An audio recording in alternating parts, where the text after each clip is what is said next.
All right, Awesome. let's try this again. Hello, everybody. Welcome to the Cubist. My name is Bill Corey. I am the Cubist, and if we sound a little bit less than enthused about the start of the show, it's because we already tried this. For those of you that are watching after the fact, this is take 2 of the show. So let's try this again. State of the Cubist address and our awesome co-host. I'm going to introduce you in a different order this time because I can. Too late. Mr. Brandon Kemp from the What Did You Play This Week podcast thing. Hello. Hello, hello, hello. And Miss Kimberly Rebia. Hello. Howdy. Outstanding. All right, cool. Everybody's back.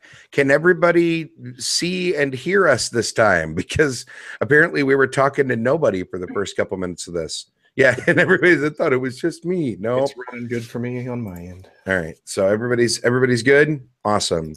Because I have the chat room open, but I don't have the actual video. So like I don't have the, because otherwise I basically get a voice jammer issue on my end where I hear myself a half second after I hear myself and then just mute it. That's what I do. Then my brain falls out. All right, we're good.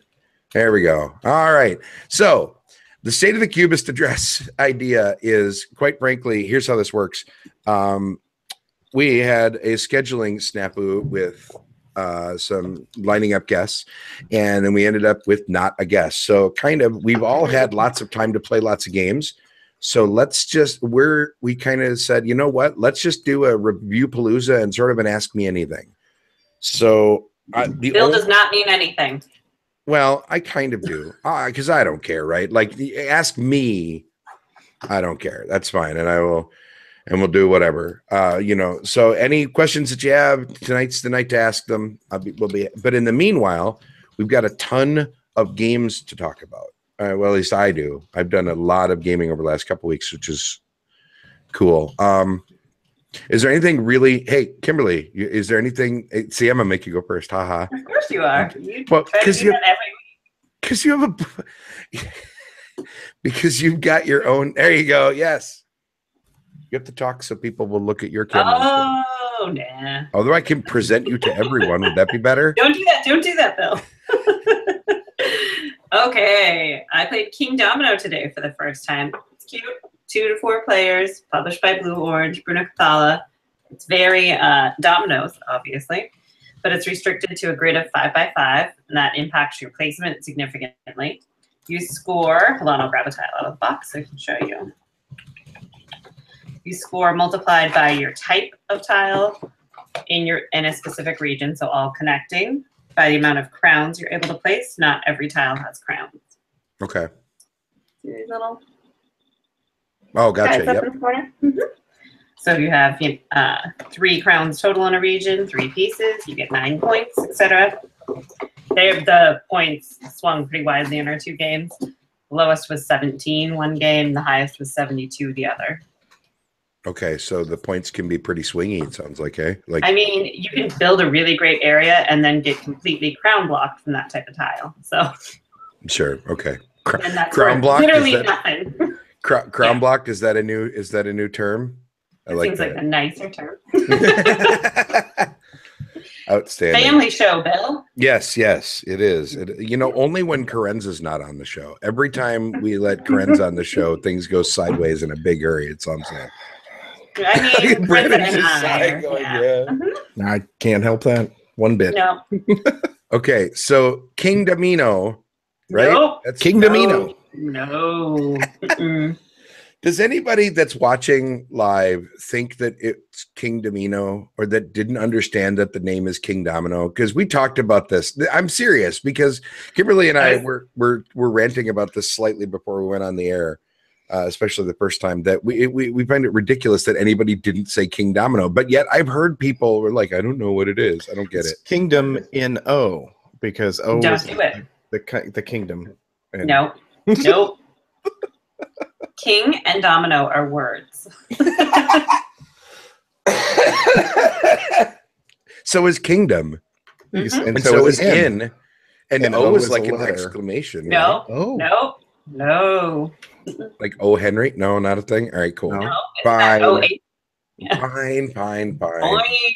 It's also a domino-based game, so I feel the word domino is that's probably all right. Fine. So fine. You make your logic and screw with my joke. That's great. No. See, I like that. Excellent. We have Anthony, huh?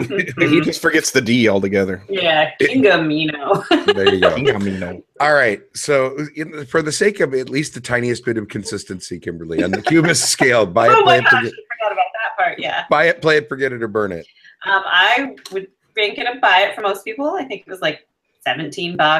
It's good. Oh, It's is that cheap? yeah, it's cheap, and it's getting a little spiel buzz. Sounds like it might get a nom, so that's why I bought it now before it sells out. Gotcha. Okay. Yep. Very cool. Yeah, I haven't had a chance. Have you played this one, Brandon? Because I have not. Yes. I got about a dozen plays or so in. Wow. Yep. Okay. We like it. Daniel It's just quick. said the same thing that I just said. Oh, sorry. Yeah, it's pretty super quick. You play a game of 4 players, 15, 20 minutes, and just reset, do it again. Okay. So, Spiel des Jahres, is it a contender, you two? It Oh, is. yeah. Is it a contender because it's that good, or is it a contender because it's a Spiel des Jahres style game? You know what I mean? Like, I feel like the winning games are always of a certain ilk, right? Like, they're always a little on the light side, rules light and strategy heavy and whatever. Yeah. Is it It's a good game. No, it's a solid game. It's family easier game. than you think it will be. It's good as a family game. I guess there are like house rules to make it more difficult that people have posted on BGG. Yep. I've not tried any of that. We just played the basic game tonight. Okay. Yeah. All right. Nope, it's good. Gotcha. Very cool. All right, Brandon, you got one? Got one what? A game. to talk Oh, a about. game. That's what we're talking about. We probably should talk about those on the show. We should be talking about those. I guess I will just talk about Okie Dokie, which is Shows what you got. right there. Mhm. Okie Dokie. Well, this Just is a the small yeah, little this- co-op from Hisashi Hayashi. And Tasty Minstrel is bringing this one over. So I know Nice. Anthony's played it too. He's in the chat, so he'll help me out here if I get anything wrong. But Yes, it's Anthony's super helpful in the chat. he always is. Definitely his hallmark. He's rubbing Matt's ear. It's fine. Yeah, we've only played it 2-player, but it's basically a co-op where you're trying to put together the greatest little musical kind of basically just bars of music. You're trying to finish it out. You have 5 rows. Each row has a specific color, which is going to be specific to like an instrument. One will be vocals, string, nonsense like that doesn't really matter. You can just go red, green, blue, purple, yellow, and be done with it. And then you're going to have these columns. So the trick of the thing is it's a co-op, of course, but you're holding your hand of cards. You can't really tell everybody what you got, right? So you've got to play them in order from left to right, low to high, with a couple of actions that can reset the column or the rows.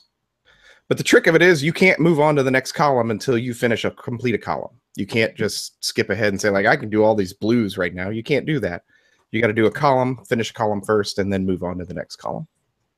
So Hanabi-ish, you're trying to put them in order and things like that. Mm-hmm. The game, this, I mean, it sounds a little bit like the game. No? I've never played the game, so. Okay. Kimberly, have you never played this? I've never played this. Okay, then never mind. Okay, You've forget never it. played the game, Brandon? No, I've never played the game. I can never find it when I look for it. It's weird. Kimberly, I hadn't played it till I came to visit you last month, remember? Yeah. The neat thing is each row has resets. So you have 2 resets, and each column has to have a reset in it before you can also finish that column. So there's little tricks to it. It's aggravating and it's painful. And we tried it 4 times and we failed it all 4 times. But it's fun. And it's got cute little animal art, which is going to be everybody's favorite thing, I think. Like this is like a little otter singing in a microphone. I don't know if you can see that. Yes. And then so it's just got all sorts of that. An elephant on the drums. I mean, it's so it's awesome. It's fun. If you like little family style co-ops that you can play, the time on this is 16 to 32 minutes. That's oddly specific, but actually I assume time signatures. Yeah, that's what I assumed. It plays in that nerd. It plays in that pretty easily. So if you're a fan of lighter kind of family co-ops that you can just kind of fill time with, that's a buy it. I can't imagine that Tasty Minstrel is going to be asking an arm and a leg for it. So Right. Very cool. I would just like to acknowledge the terrible pun that is the word drumbo in the chat from Dan. Thank you, Dan. That's terrible. Terrible. I mean, also kind of awesome, but mostly terrible. Oh, Yeah. that card will forever be Drumbo. Yeah, there you go. There you go. Now that one sounds fun to me. I like quick co-ops, you know, where you can get the reset and try again thing. That's actually what originally attracted me to Hanabi. So when I first started playing Hanabi, we were terrible, right? So a game would take 12 minutes because we never bothered with the points thing. We either got you either get all 25 or you lose. Yeah. This will suffer from that same thing as Hanabi. You know, you'll try to bend those rules as much as you possibly can without breaking them. Of like, I've got one over here, you know, things like that. Yeah. So what you're saying is it has what I am going to dub the Kimberly dilemma, which is that some people are incapable of playing a game without cheating like crazy. It's not cheating. It is when Kimberly plays Hanabi. That's all I'm saying. I just do things like make an L with my hand. Not really thinking about it either. It's like the super subtle, hey, what, you know. And for you solo players, it does have a solo mode. Oh, that's even more appealing actually for me. Yeah. Because I really solitaire-ish, I imagine. So very cool. Very cool. Yep. Oh, do I start with the big one? Do I start with the big one? Okay, so you guys both described little short games, so I'm going to talk about High Frontier. That's right on par. Yeah, exactly. Well, you know, we have to balance things out. We can't all talk about little stuff. Okay, so High Frontier we can't all talk about good games. Shut up. High Frontier is an excellent game. It's just got a terrible rule book. So this was the game that was kickstarted. This is the Phil Eklund game, published by, I think it's One Small Step, and Sierra Madre is of course him. This is the third edition of the game. I've ranted about the lateness of the Kickstarter for a long time, and it finally showed up about 6 weeks ago. And I talked about this on the What Did You Play This Week podcast thing. So if you listen to that, you probably, yes, the Cubist corner is a thing now. It is. And it was actually kind of fun, so I'll probably do it again. But in the meanwhile, for those of you that didn't, short version, this game is all about colonizing the solar system. This is about getting away from Earth and finding resources on the different planets and asteroids and whatever. Yeah. Yes, Anthony. From what I understand, Phil Eklund's rule books are notorious for being bad. So here's what I'm going to say. I have never been intimidated by a game before this one. Like, I've never bought a board game and not been able to pop it open, lay out the stuff, read the rule book, and be like, oh, I got this. We're good. This one, I did that 4 times before I actually was able to do something. Like, I literally pulled it out, laid it on the table, and then looked at the rule book, tried to read it. It was incomprehensible, and I put it back away. And rinse and repeat, and rinse and repeat, until finally I stumbled across a YouTube video from a user named Darim, D-A-R-I-M-M, who did a basic walkthrough of the basic game, and then it clicked. Now I adore this game. Like, I really like it. It is not as mechanically dense as I thought it would be. I mean, the mechanics are definitely there, and it's definitely got some serious rules to it, but I think the rules would be easier if he just knew how to write a rule book worth a damn. As I said in the Cubist corner, I think that Mr. Eklund needs an intervention with someone that has some sort of skill in technical writing, because he knows how to write an outline. He doesn't know how to write a rule book. But this game is really good once you get taught. So I've been sort of teaching it. As a matter of fact, my dad and I played it last week. And my dad has now played it with me twice and loves it. Nice. Which is exciting, because he doesn't tend to like games that are very dense, but he's like he and I are both fascinated by the puzzle, right? Because this game is all about planning. It's all about planning the logistics of, can I make this work with the tools I have in front of me? How much planning do I need to do? When can I pull the trigger? Because it's essentially a race game. Okay, so the first game that Dad and I played, we played part of the game, and it took us about 3.5 hours. But what I understand is that, and I'm answering Matt's question from the chat room, by the way.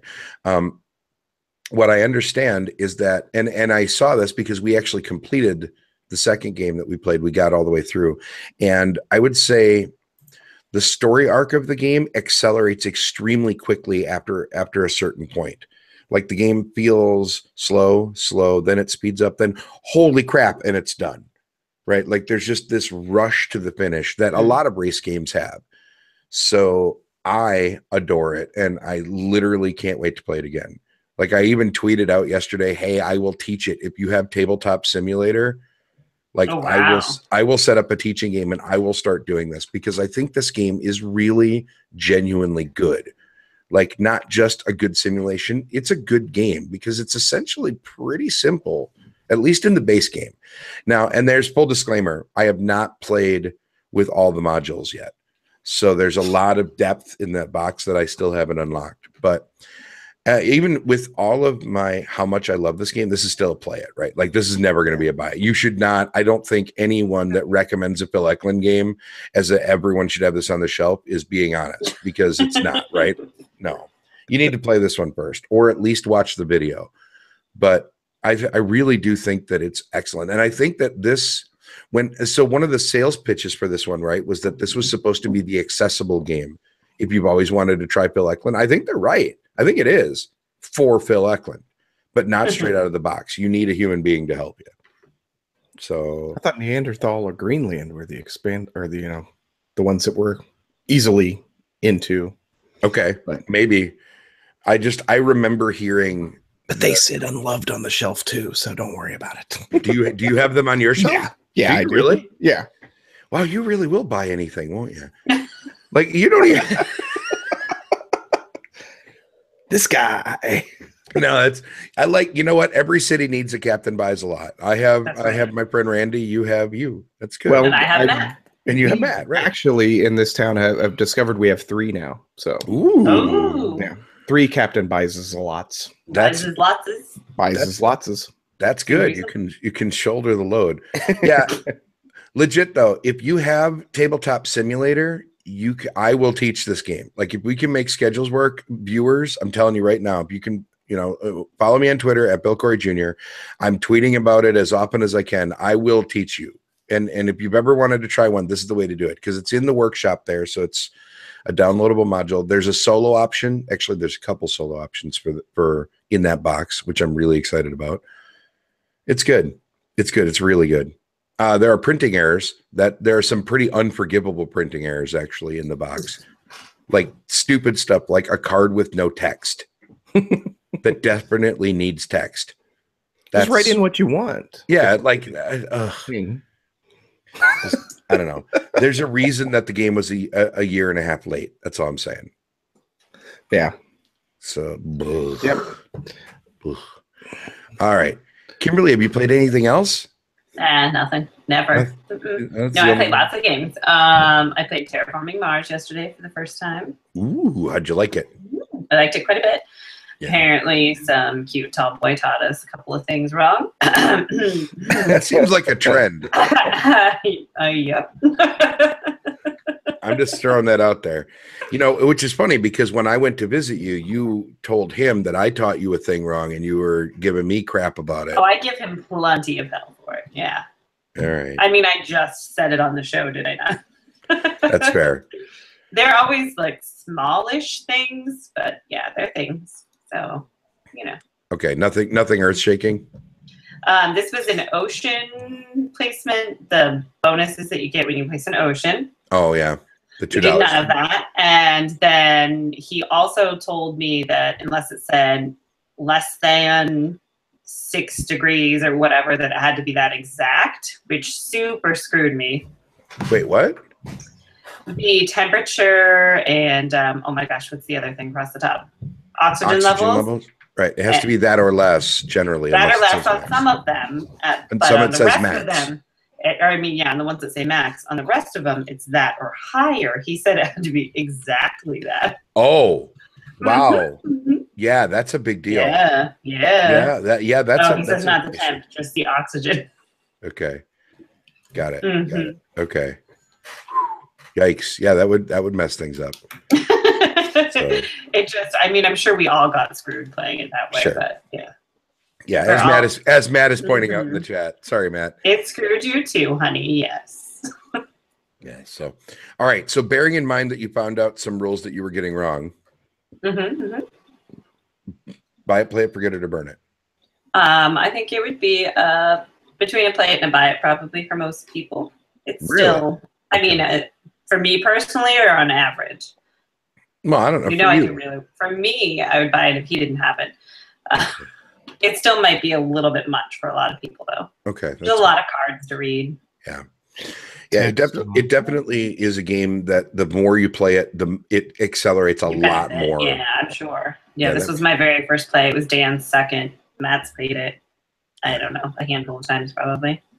Yeah, it definitely speeds up a lot with multiple plays because you get to know what cards. You actually start looking for specific cards. You know where you're headed with something, and then you're scanning. So, yeah. Gotcha. By the way, I want to jump back really fast. Dan Casey said something in the chat, and we did promise to address the chat all night tonight. It is not a wasted year and a half. It isn't printed perfectly, but it is definitely playable. It needs one paste up, realistically. We're talking about High Frontier.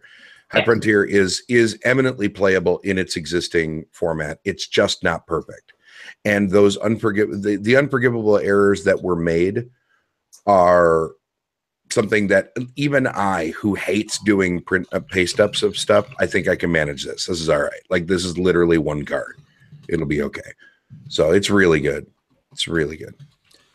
All right, Brandon. Yes, sir. Anything else? Have you only played one game? I play tested something this weekend. Ooh, can you talk about it? Nope, I can't. You're up next now, Bill. All right, outstanding. So I played. All right, what? You really can't talk about it? No, I actually signed an NDA for it. Okay, well then never mind. Well, good job, you big jerk. I played King Domino. And I played Seasons. That's right. We played Seasons. I saw that. Yeah. We haven't played Seasons since it's been over 6-7 months since I played Seasons, and most of my Seasons play are always in front of the computer, of course, because of the wonderful board game arena installation of it. I remembered this weekend why Seasons is such a great 2-player game. Why? Because playing with 4 is just too many. That's what I was going to say, because playing with higher numbers is terrible. I've only played 2-player. It was, and I enjoy the game. Even at 2.5 hours, I liked it, but that's just too long for us to sit and play a game of Seasons, which is what it took with 4 players. 2 of them were new. Well, not new. They hadn't played it in like 3 years, so we'll call it new. But I enjoy the things you can do with Seasons, with the cards and the chaining of things. And yeah, it's a fantastic game. Doesn't get enough love, I don't think. That's another one similar to Terraforming Mars that speeds up with repeated play because you start to know what the cards do. Exactly. And you no longer have to stare at them. There are fewer cards in Seasons, so it's less. Unless you have both expansions crammed in there like I do. And you just make people look at all of them because you don't want to unsort cards. Sure. Yeah, I get that. Okay. So I played Seasons, I think a total of twice. And the first time so they're help me out here because it's been forever. There's like 2 flavors of cards, right? There are familiars. There are the familiars, and then there are the magical items. Right. Yeah. And the familiars are kind of the jerk cards, right? Like those that screw with the other player cards. Yeah. Yep. So there were a lot of those in the games that I played, and I believe it was only the base game. And so it had it had a very take that kind of mean feel that first play. And it might have just been the group. Yeah. Now, when I played the second time, I had a much better time. Mm-hmm. But but again, this is another one where I haven't strung enough plays together to really get a grip on it. I know it's fun. I never felt like I knew what the heck I was doing. Yeah, I know. I can see why Magic players kind of gravitate toward it as a board game of choice if they're going to go from Magic to that. Definitely lots of card play, tapping, doing things, activating things, chains you can build. But I love the jerkiness of it, and it suits Gabby well. So she's a teenager. That's kind of a thing, right? Yeah, she was Jerky McJerkface on Saturday. So she's a 13-year-old kid now. Yeah, she is. So, but yeah, Seasons is a definite buy it. I think if not anything, it's going to be something you'll break out every couple months and enjoy. Those dice or, are or awesome. every 2 to 3 years, like you just said. Yeah. Well, no, that was not them. I've got 20 plays of it and Oh. enjoy it. So yeah, no, that was the two of the other people. Yeah, it's one of Gabby's favorite games to play. So Very cool. because she gets to be mean. I what I was going to say is Terraforming Mars, oddly enough, caters very much to Magic players too for the same reasons. It actually functions. It tickles the same part of the brain, I think. And that was, I have a couple Magic players that I have taught it to that just fell in love with it and have asked to play it again specifically because of that. Yeah, they're both card digging games. You're digging for cards every now and then. You want to, and they're both like sort of keywords and get this to do that on That's cards. So they are. Right. So the breakout of the, how the cards function is going to be in a very familiar format for anybody that, played those style of games. So yeah. Sure. Yep. Very good. Very good. Have you guys played Yokohama yet? Yes, sir. I played that this weekend too. Okay. I played it as well last week. Randy came down and we played 2 games, 2-player. Now we played the deluxeified Me too. version. Is that what everybody has played? Mm-hmm. Okay. Yeah. So for those of you who don't know, Yokohama is the latest of the big boxes from Tasty Minstrel, right? This is the one that just fulfilled. Yes. It is the same designer as. Says okie dokie. That's Yeah. Oh, really? Okay. Yeah. Gotcha. Very cool. It is okay. So I'm starting to think one of the things that I've said a number of times recently in other conversations is that I'm starting to get more and more excited when I come across a game that is truly unique, where a game actually does something completely different than everything else. Okay. And Yokohama is not that game. Yeah, I was going to say, what in Yokohama is completely absolutely nothing. That's sort of where I'm going with this. So it immediately reminded me of Istanbul. It's heavily. Yeah. Yeah. It's a Japanese themed get resources and turn the resources into stuff to get points game, right? And there's point salad in a few spots, right? Like there's sort of an area control thing on a couple of boards where you can stick your meeples up there, and there's just flat out turning it into points, and there are little goals that you can chase, and yada yada yada. And there is nothing completely original in that box. Having said that, it's a really good game. Like, it is really finely tuned. It's an excellent game. It's just not anything new. It's just not. It's a good game, but and not mind blowing. Yeah, this to me is almost the definition of a play it on my rule set, or on my rating system, because I think it's fine. I don't have any problem with it whatsoever. I will happily play it, but I do not need to own this game because it is just like other games. Like, there's nothing completely groundbreaking in that box. And even the deluxeified version, which is very pretty. It is very pretty. Although, for the record, I don't like my sausage fingers have real serious problems with the little meeples that you have to put out. Yeah, those tiny guys. Mm-hmm. I don't like those at all. Like, that was, I spent a lot of the game fumbling with those and just wishing they were cubes. Like, if I wished I had the undeluxeified of that. Everything else was fine. Like, the resources were good and whatever, and metal coins are also awesome. But yeah, this is a play it for me. I think it's fine. I enjoyed it. I enjoyed playing it. It didn't hurt that I kicked Randy's trash a couple times in a row. Like, I mean, were your plays only at 2-player? Yeah, both plays were at 2.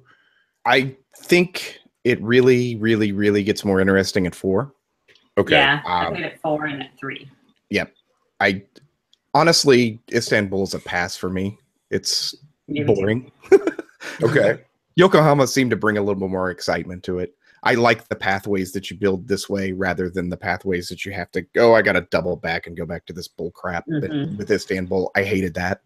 The yo-yo thing? Yeah, I didn't like that. I liked it this way better. Okay.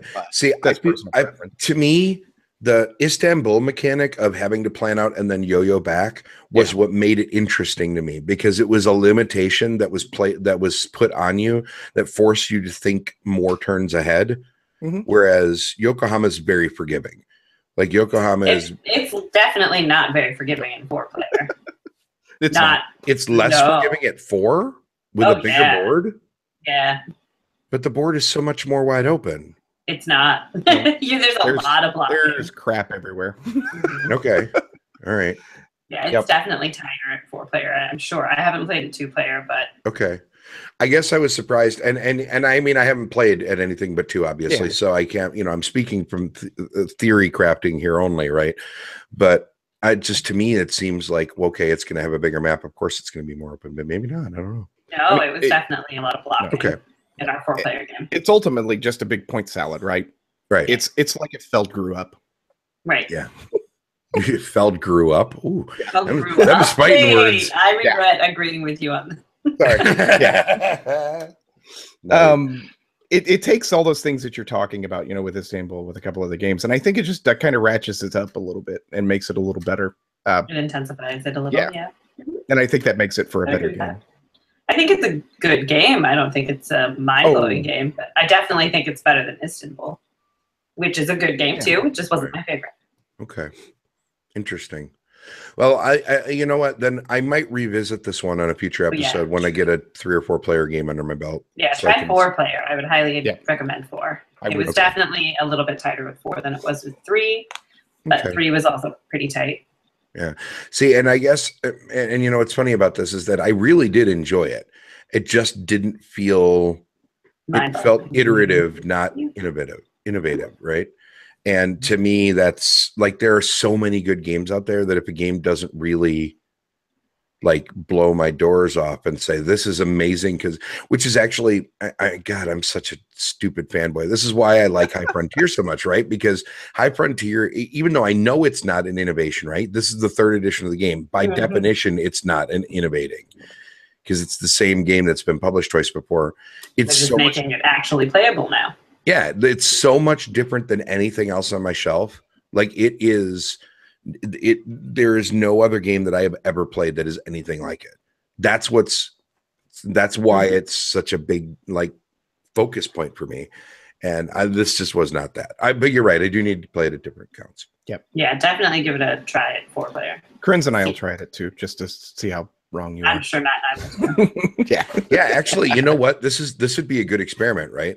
Like let's come back to this in a couple of weeks after we've all tried it at the other player counts. I think that would be interesting because I wouldn't mind diving farther into that conversation, seeing if it really does change. Yeah, very cool. Speaking of revisiting a thing, I want to take 2 in a row. This one's going to be really fast. I want to officially change my opinion of Mansions of Madness 2nd edition. So I played it twice last week, twice in a row, I think. Yeah, we played in re-rack twice. And I have decided that I originally, if I recall correctly, I said that 2nd edition was a play it, and it was one of my top games of 2016. Or I'm sorry, a buy it, and one of my top games of 2016. It was in the top 3. It is officially a play it now. Wow. And the reason why I say that is because the inconsistency of the quality of the scenarios is maddening. Some of the scenarios are really good and some of them are garbage. And I mean garbage in that there's no good, it doesn't do anything that makes you feel like it's a Mansions of Madness game. The whole point of Mansions of Madness is you're in a house that terrible things are happening in and you're trying to escape/solve them, right? So I don't want to play a murder mystery. You know what I mean? Like I don't want to play a whodunit with this theme, right? That just doesn't make any sense to me. And there's a couple of them. It's not just one. There's I think 3 of them of the 9 scenarios that you can play for the game that are basically just solve the murder or solve the mystery things where, they want you to chase suspects around, and that's nonsense. It's just not, it's not what that game's supposed to be. So boo. I still like it. It's just, I don't love it anymore. Have you guys played it at all? Nope. No, it's not really my kind of game. I played it ages ago. Bought it, played it, sold it, traded for it, played it, sold it. Second edition? Second edition came. You owned it twice? No. First edition, then 2nd edition came, and I was just like, forget it. I'm not even trying it this time. Here's what I'll say. 2nd edition, infinitely better than 1st edition. Just because of the app scenarios. Right. But the app does the tedium, right? The app does a lot of the BS. It does, but that's also was part of the draw for it to me originally was that you have that someone who's competing actively against you instead of just an app. But that's just me. And I know people absolutely love those apps. I like it with Descent. I think it works wonderful there. And I haven't played Descent with second edition with Road to Legend. I'd like to. And also, a couple of questions there, kids. And also, it's a Cthulhu thing, or it's a Lovecraft thing. Yeah, that's so you don't like. Yeah, which is why you would never buy Arkham Horror the card game. Oh wait, you did. I did. Haha. And I actually enjoyed my play of that. See, there you go. All right, but so I will tell you, it was the most mechanical play of Arkham Horror the card game you will probably have ever seen. Yeah, that's fair. All right, Kimberly is correct. There's chat room stuff. So Crystal points out that you enjoyed it, but you didn't try many of the scenarios. So Crystal, here's what I'm going to tell you. One of the scenarios that comes, I believe, in the base game is 240 to 360 minutes. Don't. Just take that one and pretend it's not there and move on. All the rest of the scenarios in the base box are fine. That one's not. I mean, unless you want to play a 6-hour murder mystery that you can't actually solve. If you really want to do that, that'll be great. Crystal does. That's true. And if you do want to do that, then have the best 6 hours of your life. I'm rooting for you. Like, I hope it's amazing, because I did play that one and I was sad. Just don't. Yeah. So Matt Friends asks, do I think Sherlock Holmes would benefit being like Mansion second edition? You mean Sherlock Holmes Consulting Detective, I'm assuming, is the one you're talking about. Do that. And I just bought that. Okay. So I just bought the new version of that. And Molly and I are playing that as a couples game. That's that's kind of our we want to chill and hang out game. And the short answer is no. I actually don't think the app would make that better. I think that the tactile nature of digging of digging through the contact book and looking up in the physical directory and looking at a physical newspaper and poking at a map that's on the table, I think does wonders for Sherlock Holmes. Now, granted, I've only played once and I've only played the new version, but I don't think that would be significantly enough improved with an app. I think there are a lot of games that could be. That's just not one of them to me. And I agree, Crystal. If you want to do a 6-hour game, there are many better choices out there than Mansions. Like Eclipse at a game convention in New Hampshire, as an example. Yeah, baby. Yeah. Now, let's see here. Anthony had a Brandon specific question. Okay. Brandon. It's unloved. I'm trying to get some love. We should say what the question is, though, because not everybody will see the chat. He just wants to know if I've played Combat Commander yet. Right. We both bought it about the same time. I've got a guy in my game group. We're just working at a time where we can sit down, sans kids, and beat through it and play it. That's all it's waiting on. I have I don't think I have ever played a GMT game except Dominant Species. That's what we were just discussing in the chat, is that Matt has a bunch he hasn't played. I've only played Dominant Species. I told him to pick one. And we'll play this. I need to play this weekend. Sorry. So there is one GMT game I desperately want to own, and that's Thunder Alley. Oh, Matt has that? Because I love racing games in general. Like that's just one of the genres of games that I always like. Even like Camel Cup, I really liked. Right? It's Camel Cup, right? Camel Up. It's Camel Up, or it should be Camel Cup. That's dumb. I hate that. I hate that the C goes over both, but yeah, it's Camel Up. It needs to be Camel Cup. I'm going to choose to call it because it's a race. The Camel Cup makes sense. Yes, I get that they stack. I understand that. Whatever. Anyway, the point is that I like racing games, even Camel Up Cup, whatever. Why didn't we play that? I had Thunder Alley sitting here and Grand Prix with all the extra tracks. That's fine. Thank you, Anthony. See, Anthony's right. No, Anthony, you're my hero. Anthony agrees that it should be Cup. Yes. Well, then we know you're wrong. Anthony is ridiculously wrong always. So why didn't we play that when I was down there visiting, Brandon? Yeah, I don't know. We played all the other things. We did play all the other things. We played a lot of stuff. And while Thunder Alley is an excellent game, it is better with more than 2 players. Yeah, racing games very rarely are any good with 2. There we go. But it is good. Game. But it is good because you have more cars. I mean, you're not limited. The track doesn't just open wide up with Thunder Alley. You've got like 5 cars to control. That's fair. All right. Favorite racing game, Charles. So Anal how cup. about I start by going negative and saying games that I don't like that are racing games? No, we shouldn't do that. No. Answer the question. All right. My favorite racing game, honestly, it's so trite, but I guess probably Formula D/Formula Day. And the reason why I say that is because it's super accessible and people like chucking big dice. Like you can literally sit down and explain that game to anyone in 2 minutes and they're off to the races. See what I did there? But I really like it. Anthony, I have not played Snowtails yet. I want to. That's a game that I have been wanting to play for a long time and I've never gotten it to the table. How about you, Brandon? Favorite racing game? Favorite racing game. I really like the horse racing games. I like Long Shot. I like what's the Knizia one? Why will it not pop into my head? Knizia horse racing game? Yeah. Anyway, I'll stick with Thunder Alley. Okay. I can't think of it. I don't remember my favorite one that I just played in Seattle. I enjoyed it more than Camel Up. Are we going to go with our least favorite?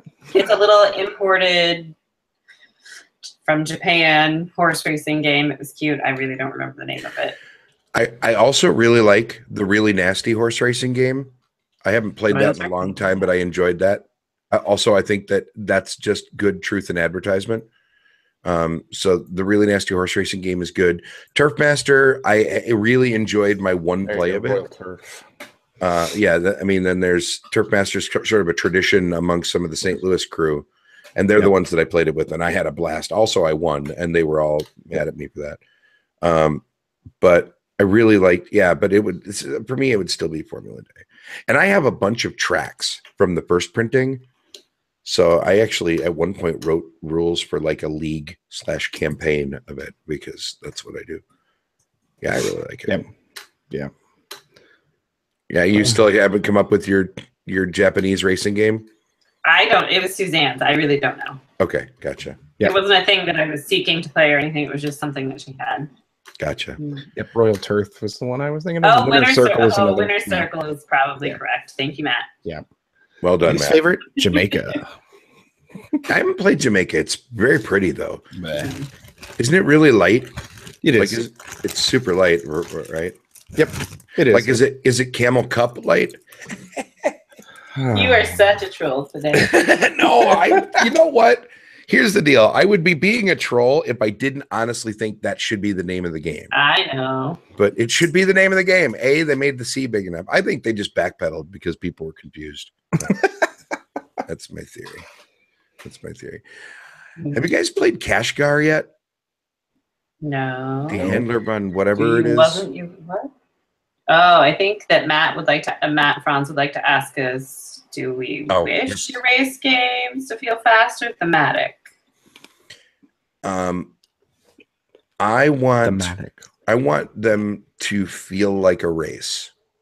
So I guess thematic. Well, but not necessarily, right? Because a race game can feel like a race because you understand the mechanics that go into making it feel like a race, right? Like Bolide, if you've ever played that one, does brilliant things because it uses vector acceleration to determine how your car drives, which is banana pants as far as actual gameplay goes because it's super slow, right? Like you basically have to put everybody on an egg timer, but it feels like a pretty accurate car race. You skid like crazy if you go too fast, and it makes sense, but it isn't fast, and it's not thematic at all.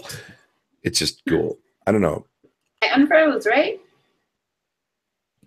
Did I lose? Did I unfreeze? What? No. I think I froze. I don't know. No. We didn't hear you until you said, "Did I freeze?" So, did you say something witty? Sure. All right. Then in that case, or I realized you froze, so I just stopped. There you go. There's also that. Like a sane person. We do have another question though. Yes. What is a hyped game that you've played and been surprised that it was so hyped? Ooh, that's wow, that's a tough one. Maybe Splendor.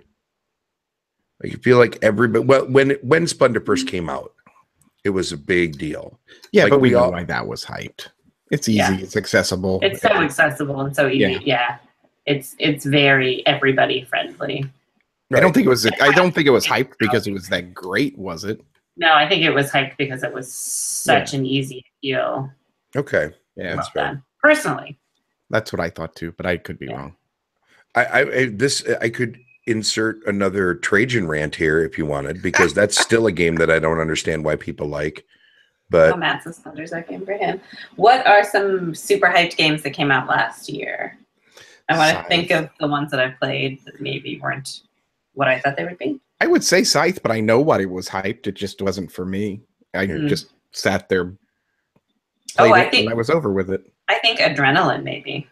Adrenaline is decent, but it seemed like it was really, really, really popular right around BGG, and it just kind of fell off the map. Well, and it's Czech Games Edition, right? And Czech Games, I mean, that's sort of Czech Games is always, it feels like they're just really good at building hype for whatever their next. I don't know that one. Scythe. Oh, somebody said Mars. Do you mean Terraforming Mars, Charles? Oh, I don't think Seafall is an excellent answer. Sorry. Yeah, that for a lot of people. Yeah. What were we talking about? I just lost it. The most hyped game that you were surprised was hyped. No, I stuck with Scythe, but we were talking about something and I had a point and I forgot it. I'll just have another line in Google. We got another good question though. And it is? That's right. I was going to say Adrenaline. I don't think it was suffering because it wasn't good. I think it's just that odd player count. It deserved the hype. Adrenaline is fantastic. I think that Adrenaline is fine. I didn't think it was mind blowing. It's a very specific group that's going to enjoy it. Right. Yeah. I mean, I think it's done very well for what it is. I think it's a really well done game, and I'm ready for the expansion. So, Adrenaline is a forget it for me. I mean, I enjoyed it. I would play it, but I would. I enjoy shooting my friends in the face. Matt and I just attacked each other the whole time. I don't have a problem with any of that, and I don't have a problem with the mechanics of the game. I think that is definitely one of those games where mechanically it's fine. My enthusiasm level is absolutely zero to play it. Like, I just would be like, that would be a game that you'd have to push me to play, not because it's bad, but just because I don't know. All right, Crystal. 2 games each of us are most looking forward to that are coming out in the next year. God. Well, I think an easy one. Yep. Charterstone. There you go. We hope that's in the year. You were the first person who tried to like super crazy pre-order it, right, Brandon? I am excited for it. I'm tentatively excited for it because Stonemaier is like a 50-50 for me.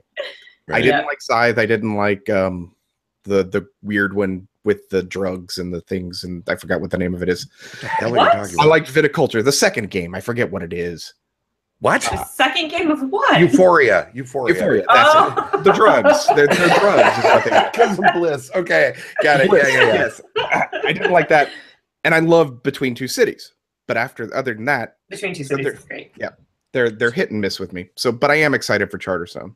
That's fair. I want to see what they can do with a nice Euro with, legacy effects, and then make it, and I hope it's playable afterwards like they advertise. See, here's what I think. I think that Jamie Stegmaier is probably one of the smartest guys in the board gaming publishing industry right now. I think he knows his stuff. And even if you don't like, he's a marketer. He is a hell of a marketer, and he's a super nice guy. Yes. And he's a student of the game, right? Mm-hmm. Like he is that guy that is always learning more about the industry, which I really like. Yeah.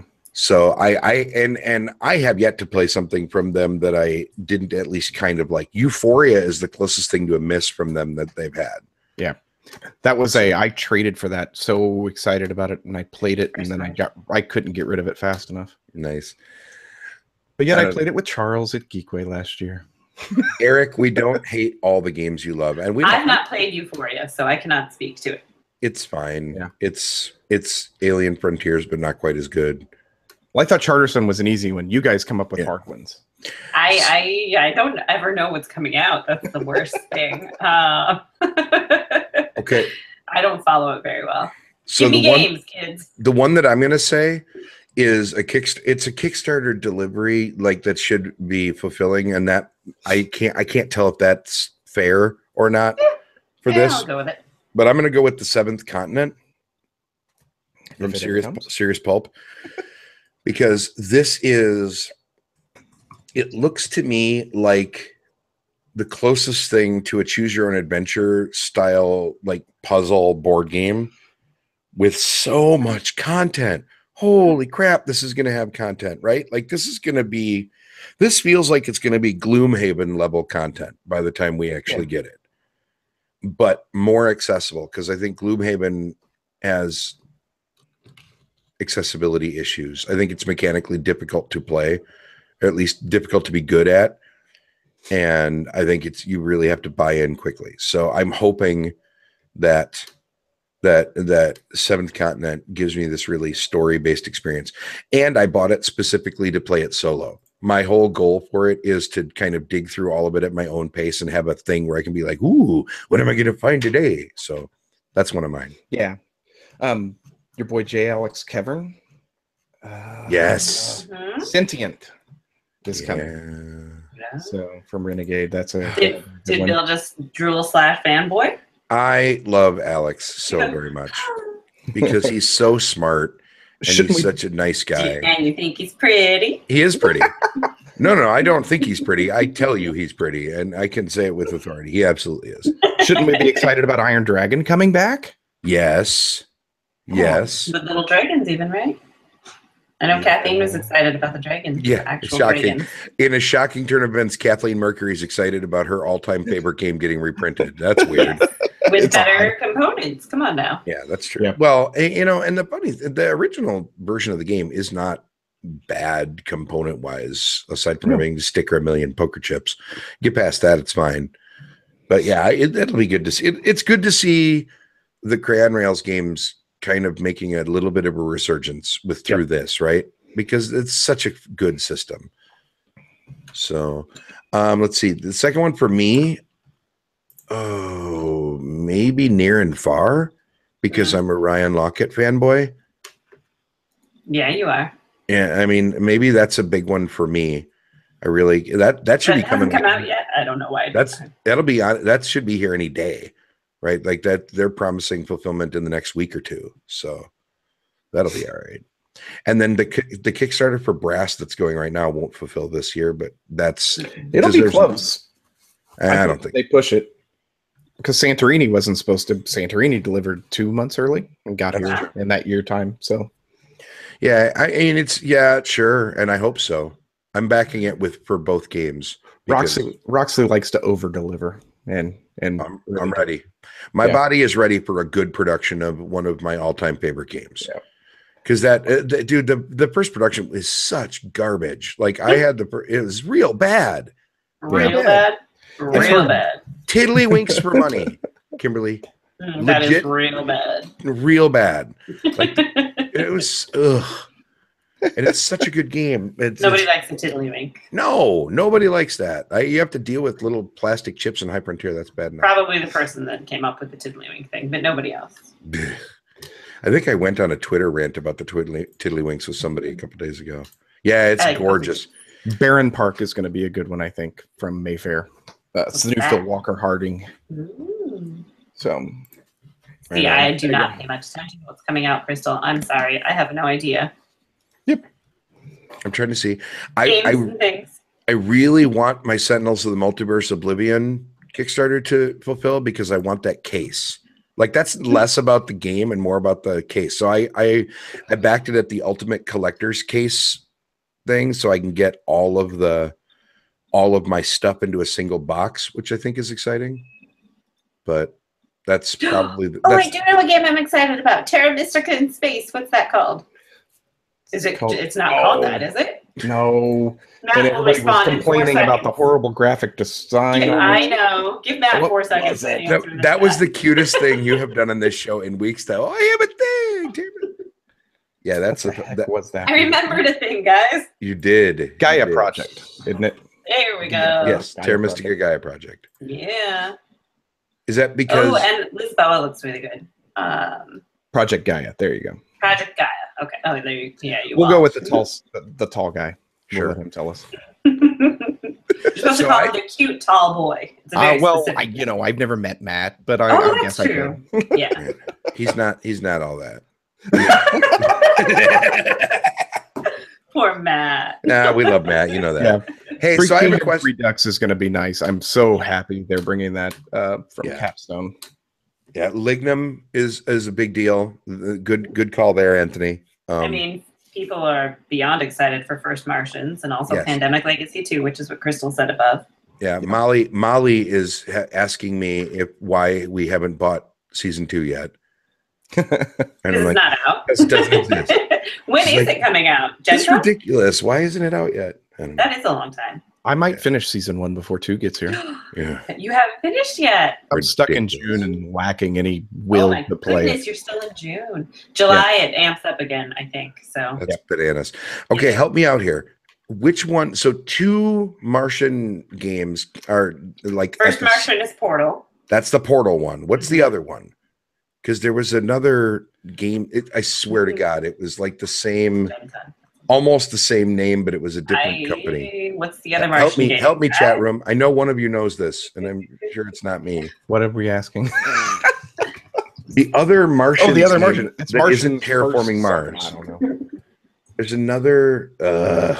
It's already out, if I'm not mistaken. It's First Martians. Adventures on the Red Planet. Martians, a story of a civilization.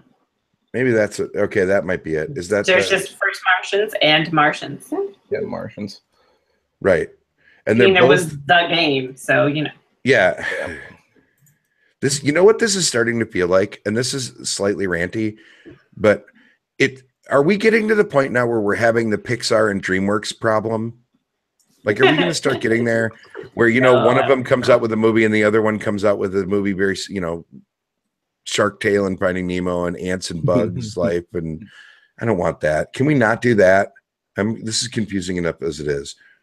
All right. So First Martians is the Portal one. Yeah. And that I knew. That is not out yet. That is out yet. No, it's not yet. Out soon. Yeah. Okay. And that's the one.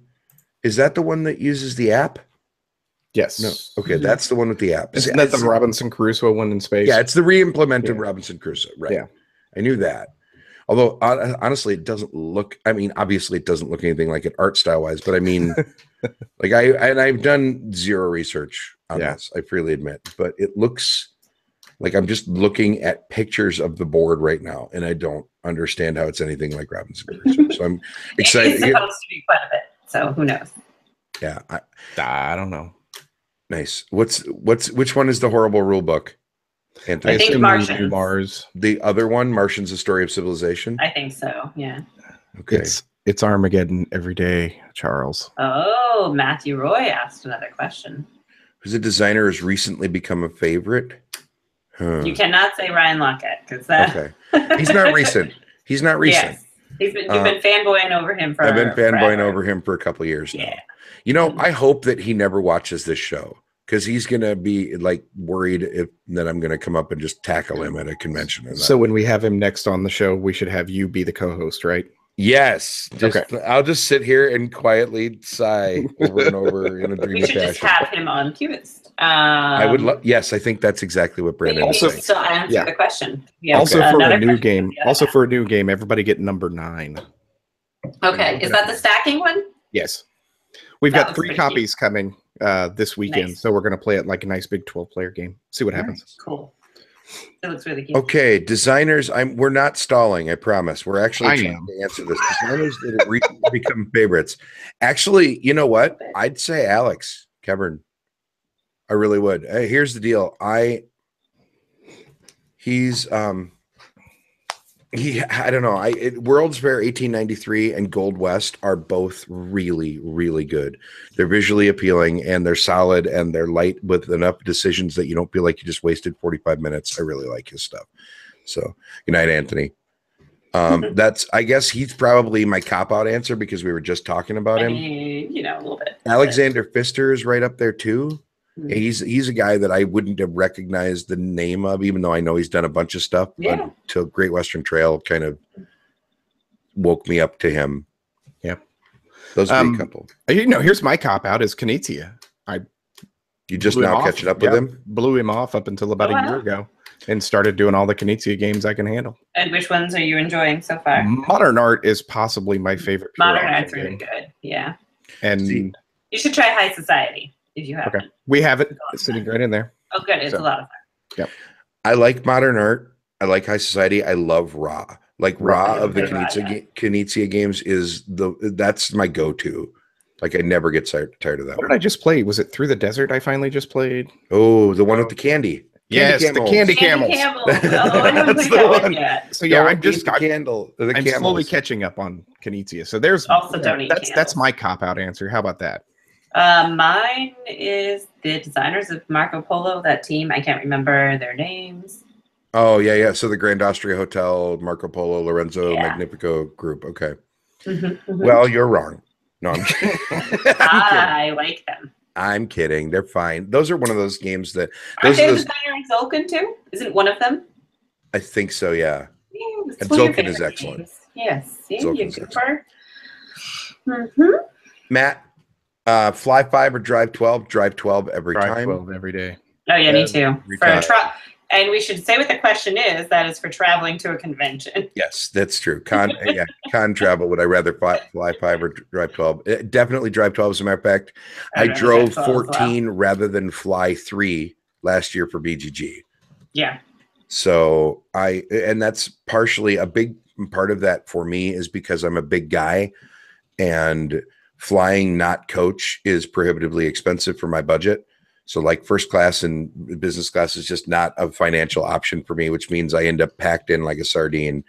And it's not even that I'm physically uncomfortable. It's that it's borderline claustrophobic because I feel like I'm taking up too much space. So yeah, every time I will probably drive to BGG again this year specifically for the same reason. I like to drive or fly. There you go. All right. Did we get all of the... Does anybody else have any more questions? Yep, because we are getting... Speak now. Yes, you've only got a couple minutes. I'll talk all night. Yes. Oh, well, yeah. I'll talk all night. Right. I actually, yeah, that with the last couple weeks being what they have been, I am 100% okay talking about board games for another 3 hours. However, Kimberly will start shooting lasers. Yes, I know. I am planning to finish an online game of Through the Ages. So. Ooh. Wow. Are you playing on BGA? Nope. Board gaming online board gaming. Okay, that one. Yeah. There you go. Very good. Something to that. Plus, you can Nice. you can listen to podcasts and music and all that when you drive. Yep. The Cubist 24-hour live stream. That would have to be for something else. Actually, it's a stretch goal. You laugh, but that's actually a thing I'm sort of kicking around, just doing local. Obviously, I'm not going to involve you two, or unless you want to. But like, I'm thinking about doing a 24-hour Extra Life this year, and just doing it on the channel. I've wanted to do one for a long time. Maybe I'll drive. Yeah, come on up. I'll put you up. I've actually started working on here's a thing for those of you that watch the show. We just started working on potentials for video, for doing video, like real video for no, but I mean for like reviews and live streams of shows and whatever. There have been a couple. Huh? We could do an Extra Life. Yeah, absolutely. I would do that for 24 hours and glare at you. You know what we could do? We could do a virtual Extra Life through like tabletop simulator. All online. And I could really flip the table. Oh, I don't know if I can stare at a computer for 24 hours. I need to get up and move around. I'd rather play them on the table and stream that. But okay. Well, are you going to come to Wisconsin? With maybe some in between. No, but you can do the swaps. Oh yeah. I'm actually trying to think of a good Euro with dice. Best Euro with dice. Oh. Castles of Burgundy.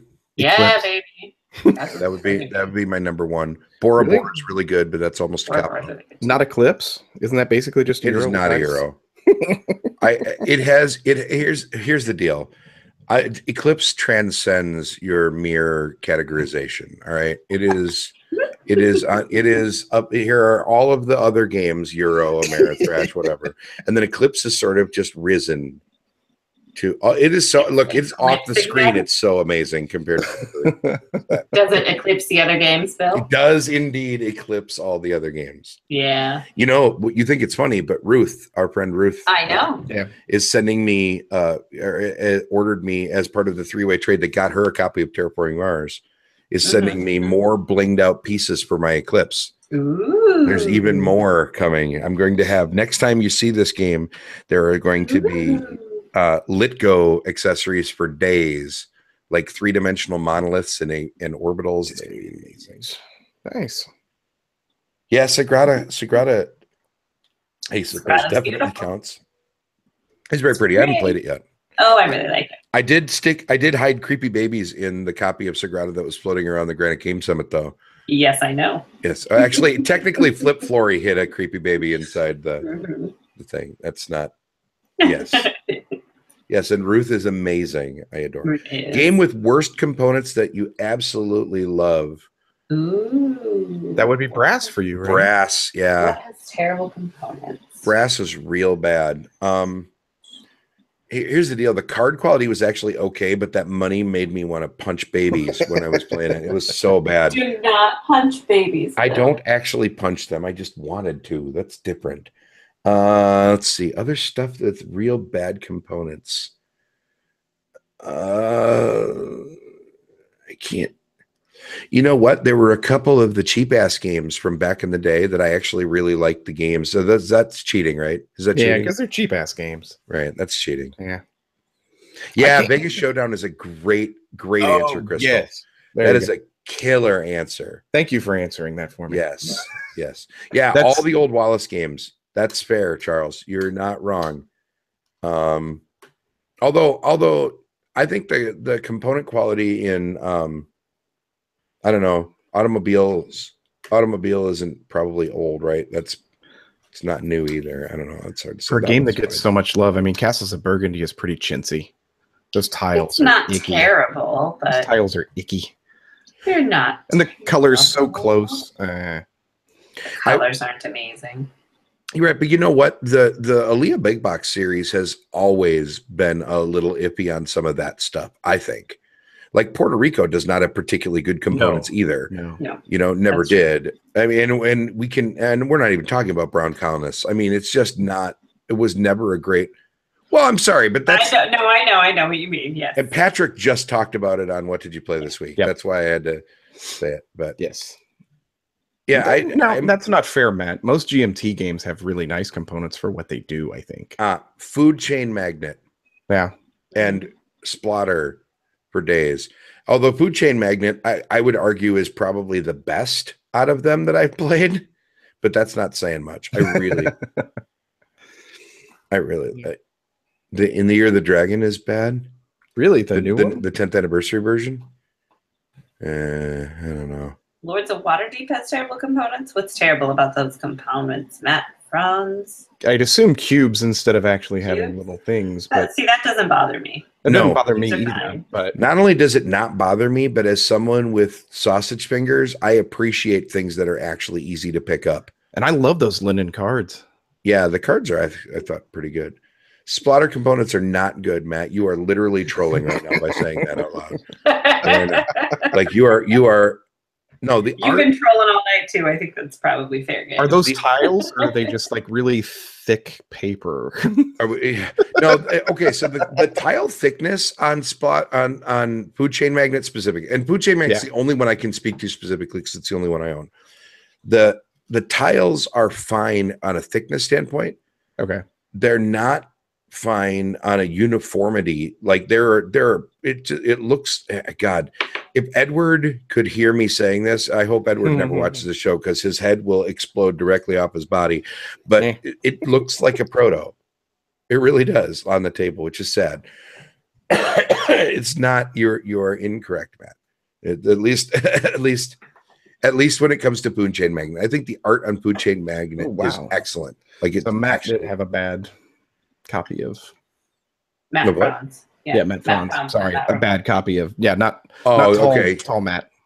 Gotcha. He might be. I don't know Matt Franz. Potentially. Well, yeah, I don't either. I haven't met him. I will meet him at Geekway, so I'll tell you if he's tall or not. Also tall. Yeah. And then I guess after I meet him a geek way, I can say if he's cute, tall, Matt as well. And then we've got completely weird confusion going on. So much, yeah. Or we could just stop refusing or stop referring to people as being cute as just a general way to like function. No. Oh, you know what had terrible components? Quicks, the little tiny quicks. I have Just with the I don't like the little tiny quicks. The big just with ones the paper. better. It's just Yeah, you run through that and paper. Like, well, yeah, okay. So here's the thing. Hey, hey, board gaming world that may or may not be paying attention to the show. Matt Hear the Franz word- and Matt Roy roughly the same height. Uh-oh. Hear the words that are coming out of my mouth, and somebody do something and become 100 air. Someone needs to make an app that is the roll and write boards for like there need to be smartphone app roll and write boards for games like Quicks and all of these other roll and writes. There's no reason this app does not exist. It's dumb. We have the perfect piece of technology already in our pockets 24/7. City of Marble. All right. I was going to say, well, Dan was asking a game you judge by the What are box, we, but we're Brandon? pleasantly surprised. Does this look that exciting? Does that look exciting? I thought it was going to be trash. I think I it's bought it for like $10. That's It was a fine. fantastic game. It's a gorgeous piece of art. I actually really like that art. At least It just doesn't look all that uninspiring. That's the just board the white closest guy one at I least have. isn't scowling at the camera. That's all I'm saying. No, he's got his back. Right. So there's Fully that. just missed it. All right. Judged by the box and was pleasantly surprised by like food chain magnet's actually a really solid choice there for me. Oh, always have to turn around and look at my yes. game. Yes. That's a great example, Brandon. What did you just Kimberly show? I missed didn't it. In the see. Shadow of the Emperor. That is a Oh, great that's not example. pretty. That is a butt ugly box. It is. But it's That- a really decent little game. Game is really good. Yeah. That's Rich Summers' baby, right? Like that's Oh, one of is the it? games. Oh yeah, his avatar on BGG is one of the nobles from that game. Oh, gotcha. I hadn't seen that. Okay. Yep. Let's see other stuff that is ugly but I like, or more pretty but I hate. Is that? Can we go the other way? Oh, pleasantly surprised. So no, Pleasantly surprised, Bill. ugly but I like. What about Spirion? I didn't think that was ugly. It's not terrible, but it's not beautiful. It's just kind of brown. Yeah, Ooh, it's just Macau. Macau's very bleh. okay. Bizarre. Actually, modern art for me. The Would be a modern good art, choice. there's so many different varieties of it. Well, I have the Mayfair one because that was when I was working for Mayfair. So that's which is kind of not good. Like that printing is not amazing. So other way too, there are a few of them. The games that were pretty and I really wanted to like and that didn't. Euphoria is actually a great example of that. And I don't hate Euphoria, but I really liked the art style and the tongue-in-cheek sort of wink at the you know what I mean, at the audience. It's a very subversive game that I wasn't a big fan of. Masons by Leo Colavini. I didn't like Masons at all. Chad, you liked it? I tried it once or twice and I was not a fan. I don't know why. So Oh, Automania. That is a good one. I don't think the art is terrible, but it does It's the not fit cartoony the one, game. right? It's Yes, it cartoony, looks right? like it would be a Disney game. Yeah. oh It's sure. actually Okay. a relatively heavy, little quick playing economic game. It's Yeah. just a weird mix of the two, I think. Mhm. I'm trying to think if there's anything else that's really Ooh, King of Tokyo for me. oh, I just don't like the game. I love those damn monsters. I hate that game. I don't like it. I don't like it at all. Did you guys see the thing, the whole you can win a tournament, like you get paid to play? Yeah, the new games? like the esports, except it's whatever board game sports, I guess they're trying to start. No, I have no idea Yes. what you're talking about. Yeah. Yeah, the list of games they want you to play, the top two are Munchkin and King of Tokyo. Yeah. I'm like, nope, I- we're good. All right, cool. I don't This think is- there's enough money in the. Well, there is enough money. I shouldn't say that. That's horrible. Ew. But, nope. there You know is what? enough money that I could sit down to a game of Munchkin again. I could one game, sure. One, yes, you could pay me to play it once. Absolutely. You cannot pay me to play it numerous times over the span of a tournament. That In is a not thing competitive that's gonna atmosphere, no less. That's got to be fun, killing the leader over and over and over and over and over again because there's money on the line. happen. Oh God, Yeah, that's terrible. give me that. Mhm. Actually, wait, hold on. You literally might have made that a thing that I could see being making that game a little bit compelling. I would love to see somebody explode if they show this live, just because the game has gone on forever. Because they got screwed. Yes. Yeah.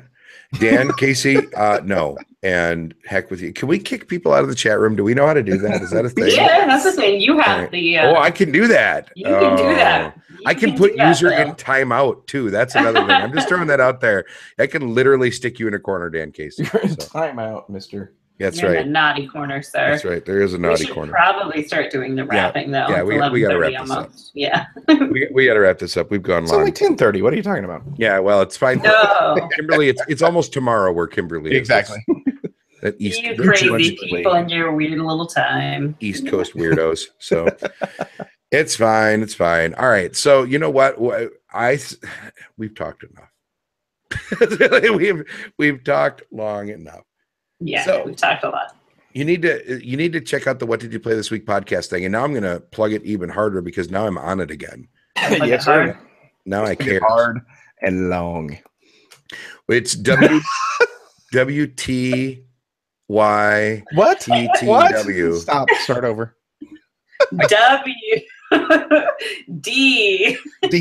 D. What did? D. What did you play this week? What did you play? I just want to congratulate whoever the branding genius was that decided that this was a name that podcast should be. We can blame Jonathan Gilmour. Oh God, I like blaming Jonathan Gilmour for things, so that's awesome. I'm only going to blame him because that's why it started. So okay. Is it really his fault? Yeah, we were all posting on the What Did You Play This Week geek list, and then I decided, screw it, I'm not going to write this crap out. I'm going to talk into a microphone, and that's why it just became the What Did You Play This Week podcast. That's cool. That's cool. So, now, Matt, I am not drinking. I am tired. That's different, and it's been a long day. So there. Yeah. Brandon is drinking. He's doing it on camera. He's actually drinking, and yet I'm the one. I see Brandon so much more drunk on camera. What are you drinking? Liney's? All right, that's yes, right. I am. Summer Shandy? Yes, you have, Kimberly. Yeah, I have. That's why there's always water here now. There you go. Nice. But yeah, the What Did You Play This Week podcast thing where the I am making small, although not as small as they're supposed to be, appearances now with the Cubist corner. So there you go. There's yes, so check it out. Absolutely. And follow Brandon. Hang on, do all your plugs. Where do you're doing it? No, you do it. You were doing it. I know. Now I'm not. You do it. On Twitter. Killing me. Hello, back at BCK on Twitter. We're at WDYPTW. If you are going to be at Geekway, I'm going to be there next week, the 18th through the 21st. I will be working the Stronghold Games booth for Thursday and Friday afternoon. Come by, say hi. What will you be demoing? Talk to Steven, buy some games, make me look good. What will you be demoing? I'm not sure yet. He sent me 5 books to read, so I'm going to read 5 books. It could be Frog Riders. It could be Who Cut the Cheese? No, it's the what's the name of it? It's the mouse one. I've forgotten now. It could be Fields of Green. It could be Fabled Fruit, or it could be Not Alone. Nice. I hope it's Not Alone. So you really want me to learn that one and tell you if it's good? Yep. Okay. I legit do, actually. That's one that I'm super intrigued by. Ever since Steven was on the show. Okay. That was one of the ones that he talked about that I was kind of jazzed about anyway, because I like one versus many games. That's a genre that I don't think gets enough love in the world. So, but anyway, short story of it. Come see me at Geekway. Follow me on Twitter. Listen to the What Did You Play This Week podcast. And now, Kimberly, where should we find you? I am at KJ Revia on Twitter, and I also run the Granite Game Summit account at G2 Summit. Don't stalk me anywhere else. That's creepy. Well, or BillsBirthdayBash.com if you want. Or BillsBirthdayBash.com or GraniteGameSummit.com. Yeah, I'm sure the website hasn't been updated probably since the show is over. So it's probably all about how to attend a thing that happened last month. But I mean, we are maybe locking down the next 2 announcements before I update the website. So I don't have to do it so many times. I like it. You just learned a thing, everybody. Very cool. All right. And me, you can find more about me at Bill Corey Jr. or at Cubist Podcast. No by the way, in the Twitter name for the show. I figure I should point that out. It is at Cubist Podcast. And don't forget to hit up thecubistpodcast.com. I know Branding is not my strong suit either. Podcast.com. Thecubistpodcast.com We is should the website. congratulate one of the people in the chat, though, because they've been doing a podcast for about a year now. Oh, Crystal, right? Crystal, yes. Yeah. So, yeah. Congratulations. It's not the Bickering Gentleman every Monday night. That's not the one that she's doing. No, that's That not. might be. I think that's supposed to be or us. it's board game. Sure. One or the other. Would you like to actually say what is it actually? Say it out loud. It's board game blitz. Board game blitz. I know. I just wanted to make sure it got said without us talking over each other. Congratulations on a year of board game blitz. That's Crystal. awesome. Yay, Crystal! And Crystal's just awesome all the way around. So that's very cool. Always good to see good people succeed. Yes, absolutely. Speaking of good people, thanks for coming with us tonight, chat room. Thanks for putting up with the having to restart the show and the insanity. Hit thecubistpodcast.com. If you like supporting the show, there's a Patreon button there. Just throwing that out there. Merch is coming.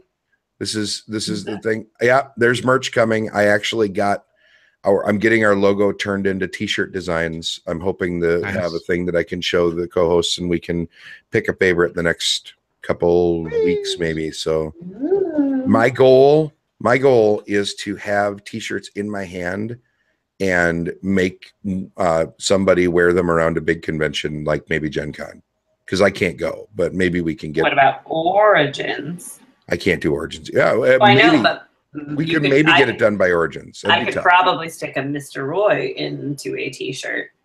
That'd be all right. That'd be all right. I could deal with that. Yeah, the Tides of merch. I like it, Chad. Outstanding. No, that's good. The Ides of merch. I like it. Very good, very good.